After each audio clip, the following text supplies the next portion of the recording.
Bismillahirrahmanirrahim. Assalamu alaikum students. How are you all? I'm your instructor Satya and this is your social study lecture. As you know, we have started our chapter number 1, which is physical state of the earth.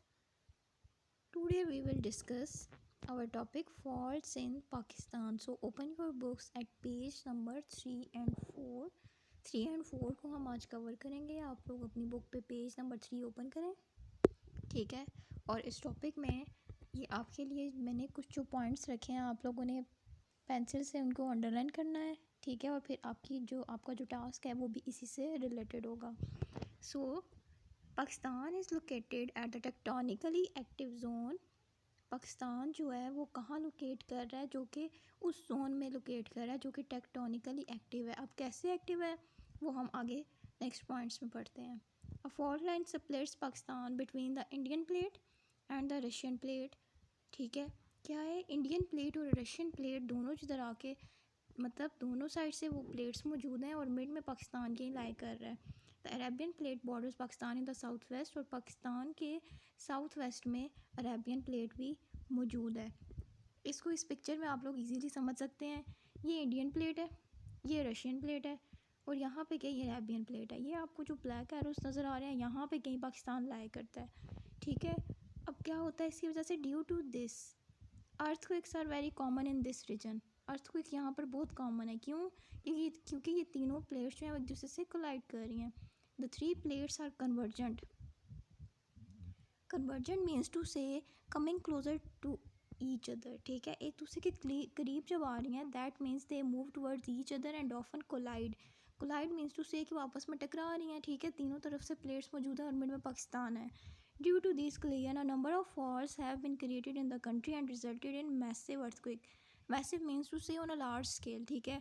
जब तीनों plates एक दूसरे से टकरा रही हैं, एक तरफ से हमारे पास रशियन प्लेट है, दूसरी तरफ से इंडियन प्लेट है, फिर अरेबियन प्लेट भी है और ये जो ब्लैक एरोज़ आपको नज़र आ रहे हैं यहाँ पे पाकिस्तान स्टेट नज़र आ रही है. ठीक है. इसको सपोज कर लें इधर. तो क्या होगा कि तीनों प्लेट्स जब यूँ आपस में एक दूसरे के कन्वर्जेंट है, मतलब एक दूसरे के करीब आ रही हैं, तो कोलाइड कर दिया एक दूसरे से, जिसकी वजह से यहाँ पर ज़्यादा से ज़्यादा फॉल्ट्स अकर होते हैं इस कोलिजन की वजह से. और फिर इन फॉल्ट्स की वजह से यहाँ पर ज़्यादा से ज़्यादा अर्थक्वेक जो हैं वो जनरेट होते हैं. उसके बाद है जी हमारा नेक्स्ट टॉपिक आपके पेज नंबर 4 पे है, जो कि है अर्थक्वेक. के नीचे आपको इमेज दिया हुआ है. अर्थक्वेक के बारे में आप लोग को ऑलरेडी पता होगा कि अर्थक्वेक क्या है. ठीक है. इसका अब हम यहाँ पे इंट्रोडक्शन लेते हैं. An earthquake is the movement of the earth's surface. Movement of the earth's surface. Earth surface की movement है. Ranging from, जिसकी range क्या है, from a faint tremor. Faint कहते हैं हल्के, tremor कहते हैं मतलब जल्जले को. ठीक है. या झटके को. To a wild jerk. Wide कहते हैं, वाइल्ड जर्क कहते हैं शदीद झटका. ठीक है. ये जो मैं आपको मीनिंग बोल रही हूँ आप लोग पेंसिल से ऊपर लिख लें और ये जो पॉइंट्स हैं इनको अंडरलाइन करें.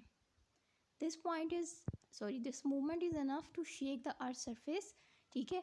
क्या होता है कि अर्थ के इनर साइड के में कुछ मूवमेंट्स होती हैं जो हमने पीछे फॉल्ट्स के टॉपिक पढ़ा है. वो जो फॉल्ट्स हैं, वो जो मूवमेंट्स हो रही हैं, उनका जो कह लो आउटकम है या उनका जो इफ़ेक्ट है वो ऊपर अर्थ सरफेस के ऊपर हमें फील होता है, जिसको हम अर्थक्वेक का नाम देते हैं. ठीक है.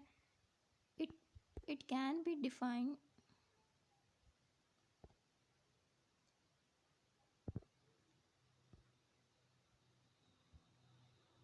अच्छा, आगे क्या कह रहे हैं. It can be defined as a form of energy of wave motion. अब वो क्या है, एनर्जी कैसे ऊपर ट्रांसफ़र हो रही है. It can be defined as a form of energy of wave motion. इस चीज़ में वो ये कह रहे हैं कि जब अर्थ के सरफेस के अंदर कोई फॉल्ट है, कोई फॉल्ट जनरेट हो रहा है, तो उसका असर ऊपर हमें अर्थ सरफेस के ऊपर उसकी थोड़ी सी मूवमेंट में नज़र आता है. मतलब वो सरफेस थोड़ी सी मूव करती है, जिसको अर्थक्वेक का नाम दे दिया. ये मूवमेंट एक एनर्जी की फॉर्म में, एक वेव की फॉर्म में ट्रांसफ़र होता है. वो क्या है, transmitted through the surface layer of the earth. This energy release take the form of waves called seismic waves. ये जो एनर्जी है वो वेव्स की फॉर्म में अर्थ की इनर साइड से ऊपर सरफेस के ऊपर ट्रांसफ़र होती है. उसको उन्होंने सिस्मिक वेव का नेम दे दिया है.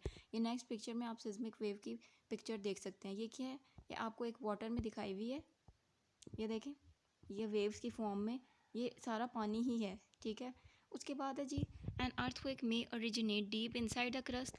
अर्थक्वेक जो है वो बहुत ज़्यादा क्रस्ट के अंदर भी हो सकता है, एट और नियर द अर्थ सरफेस के करीब भी हो सकता है, और even in the upper mantle, और अपर मेंटल में भी हो सकता है। The place of origin of an earthquake inside the crust is called the focus of the earthquake.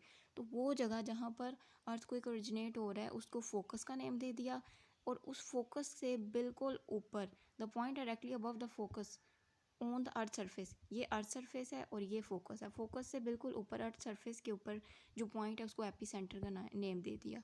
इसको नेक्स्ट पिक्चर में हम समझते हैं। ये फोकस है, ये वो पॉइंट है जहाँ पे अर्थक्वेक जो है वो ओरिजिनेट हुआ है। अब इसके ऊपर ये जो अर्थ सरफेस के ऊपर ये जो पॉइंट है इसको उन्होंने एपी सेंटर का नेम दे दिया है, और यहाँ से सिस्मिक वेव्स की सूरत में जो एनर्जी है वो ट्रांसफ़र होती है। ठीक है, आई होप आपको ये पिक्चर अच्छे से क्लियर हुई होगी। उसके बाद है जी नेक्स्ट पे क्या कह रहे हैं, सुनामी। सुनामी का आपको इंट्रोडक्शन यहाँ पे बताया हुआ है। सुनामी क्या है? अच्छा, सुनामी क्या है? Earthquake also occur in the ocean floor, they created up to 30 meters huge waves in the ocean, these waves are called tsunamis in the Japanese language. जो सुनामी है वो जापानीज लैंग्वेज का word है, और वो क्या कह रहे हैं, सुनामी है क्या? हमने अर्थक्वेक के बारे में पढ़ा, हमने उसमें फॉल्ट्स का पढ़ा, अर्थ सरफेस का पढ़ा। सुनामी क्या है कि जब कोई अर्थक्वेक ओशन में आता है तो उसको हम सुनामी का नाम दे देते हैं। Tsunami cause massive destruction in the coastal areas, और इससे बहुत ज़्यादा डिस्ट्रक्शन, बहुत ज़्यादा तबाही होती है। या कि आपको एक एग्जांपल दी हुई है, the Indian ocean tsunami was considered the most destructive tsunami to date. It occurred on 26 December 2004 and killed more than 1,50,000 people of 11 countries bordering the Indian Ocean. ठीक है, ये आपको एग्जांपल दे दिया। इंडियन ओशन में जब tsunami आया था 2004 में, तो उसने कितनी ज़्यादा तबाही मचाई थी। तो सुनामी एग्जैक्टली क्या है? जब ओशन के अंदर कोई अर्थक्वेक, कोई झटका, कोई जलसा आता है तो उसको सुनामी का नेम दे दिया है उन्होंने। ठीक है, ये आपको पिक्चर दी हुई है। ये क्या है? ये सारा वाटर ही है ना, एक ओशन है, और उसमें देखो जब पानी के अंदर तबाही आ रही है तो वो कुछ इस तरह का सीन बन रहा है। अच्छा, उसके बाद जी नेक्स्ट पे क्या है?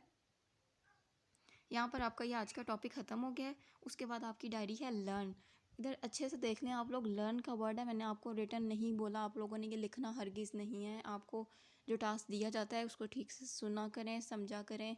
आपको लिखने को नहीं दिया जा रहा, याद करने को दिया जा रहा है। फॉल्ट्स इन पाकिस्तान, आपके पेज नंबर 3 पे फॉल्ट्स इन पाकिस्तान की हेडिंग मौजूद है, और उसमें से मेन पॉइंट्स जो मैंने अभी आपको अंडरलाइन करवाए हैं, आपने जस्ट वो याद करने हैं। पूरी हेडिंग याद करने की ज़रूरत नहीं है, हेडिंग बहुत छोटी सी है, मैंने मेन पॉइंट्स रखे हैं सिर्फ।